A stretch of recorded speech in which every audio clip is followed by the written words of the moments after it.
बिहार के किसानों का निधन हो गया, राजनीतिक किसानी का क्या नहीं, बिल्कुल ये बहुत ही दुर्भाग्यपूर्ण है और इतनी जल्दी ऐसा हो जाएगा इसकी कल्पना तक हम लोगों ने नहीं की थी।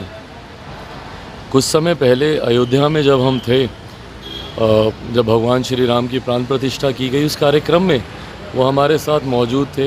एयरपोर्ट पर लंबी घंटों तक हम लोग की बातचीत हुई, एक साथ हम लोग आए, बहुत पुरानी बातें, पापा के साथ की बातें, बहुत परिवार के साथ थे, बहुत सारी ऐसी बातें हम लोगों के बीच हुई और उस वक्त तक किसी को जानकारी भी नहीं थी कि वो किसी ऐसी बीमारी से वो ग्रस्त है।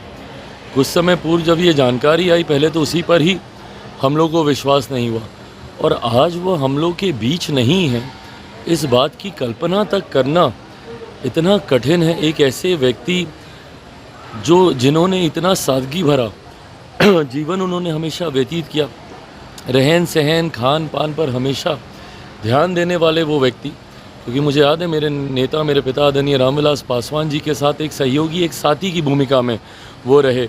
दोनों की एक जोड़ी अक्सर चुनाव प्रचार में एक साथ घूमती हुई हम लोग को देखने को मिलती थी। तो ऐसे में आज मेरे लिए ये दोहरी क्षति है, जहाँ एक तरफ मैंने अपने पिता को कुछ समय पहले खोया और उसके बाद जो अभिभावक की भूमिका में थे, आज उनका नहीं रहना यकीनन एक बहुत बड़ी क्षति। और मैं मानता हूँ युवा पीढ़ी, हम जैसे लोगों के लिए ख़ास तौर पर हम लोग के आदर्श के समान वो रहे, एक प्रेरणा स्रोत रहे। आज की तारीख में जितना अध्ययन कर वो अपने विषयों को रखते थे, मुझे नहीं लगता कि कोई और नेता ऐसा है जो इतनी गंभीरता से अपनी जिम्मेदारियों को लेता हो। ना सिर्फ सत्ता पक्ष में जब वो रहे, इवन जब विपक्ष में भी वो रहते थे, जिस गंभीरता से वो तमाम विषयों की जानकारी उस पर अध्ययन रिसर्च कर आप सबके माध्यम से, मीडिया के माध्यम से जनता तक अपनी बातों को पहुंचाने का वो काम करते थे। सत्ता में जब रहे, सरकार की उपलब्धियों को, सरकार के कार्यों को, उसको गंभीरता से रखना। जब विपक्ष में रहे तो विपक्ष की उपलब्धियों, विपक्ष की खामियों को, उनकी कमियों को और पूरे डेटा के साथ, पूरे तथ्यों के साथ वो रखते थे। तो एक ऐसा व्यक्ति जिन्होंने इतना अध्ययन किया, ये हम जैसे युवा पीढ़ी के लिए वो हमेशा आदर्श रहेंगे, प्रेरणा के स्रोत रहेंगे। आज जब वो हम लोग के बीच नहीं है, मैं अपनी तरफ से, अपने परिवार की तरफ से, क्योंकि उनके साथ वो पारिवारिक संबंध हमेशा से रहे हैं, अपनी तरफ से, अपनी परिवार की तरफ से, मेरी पार्टी लोक जनशक्ति पार्टी रामविलास की तरफ से उनको भावभीनी श्रद्धांजलि। परिवार शब्द बहुत कम है, क्योंकि ऐसी दुख की घड़ी से परिवार जल्दी उभर नहीं पाता। मैंने खुद पिता को खोया, मैं समझ सकता हूँ, बट इस घड़ी में परिवार के साथ हम लोग मजबूती से खड़े हैं। तेजस्वी यादव का एक बयान आया है कि जो 14 वाले थे वो 24 में नहीं आएंगे। जो नीतीश कुमार ने बीड़ा उठाया था, लेकिन नीतीश कुमार अब पीछे हट गए हैं, बीड़ा अब तेजस्वी यादव ने उठाया है। जो 14 वाले हैं उनको 24 में किसी भी कीमत। कौन सत्ता में आता है नहीं आता है, ये बेड़ा कोई व्यक्ति नहीं उठाता है, ये जनता उठाती है। और बिहार की जनता ने ये तय कर लिया है, तो कोई और कौन होता है रोकने वाला। इस तरीके का बेड़ा ये कई बार उठा चुके हैं। 14 में ये भी तो उठाए थे ना, क्या हर्ष हुआ। 19 में इन्होंने पुनः इसी बेड़ा को उठाया था कि भाई इस बार तो खाता तक नहीं खुलेगा।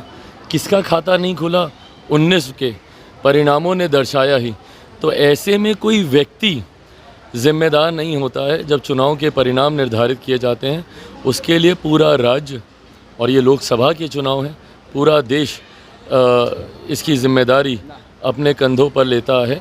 और मुझे लगता है देश ने ये मन बना लिया है कि इस बार तीसरी बार प्रधानमंत्री जी को प्रधानमंत्री बनाना है।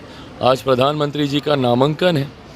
नामांकन से पहले ही जिस तरीके का उत्साह देखने को मिल रहा, आज हम लोग भी, तमाम एनडीए के साथी घटक दल उनके नामांकन में मौजूद होंगे, हम भी उसी कार्यक्रम में शरीक होने हम लोग जा रहे हैं। तो ऐसे में उनके नामांकन से और नामांकन से पहले अलग अलग जगहों पे, कल मेरे प्रधानमंत्री हाजीपुर आए थे, हाजीपुर में जिस तरीके का जन सैलाब था, मेरे छोटे भाई और पूर्व मुख्यमंत्री तेजस्वी जी ने हाजीपुर में भी ये बात जाकर कही थी ना कि यहाँ से अगर हम लोगों ने हरा दिया तो हमको मुख्यमंत्री बनने से कोई नहीं रोक सकता।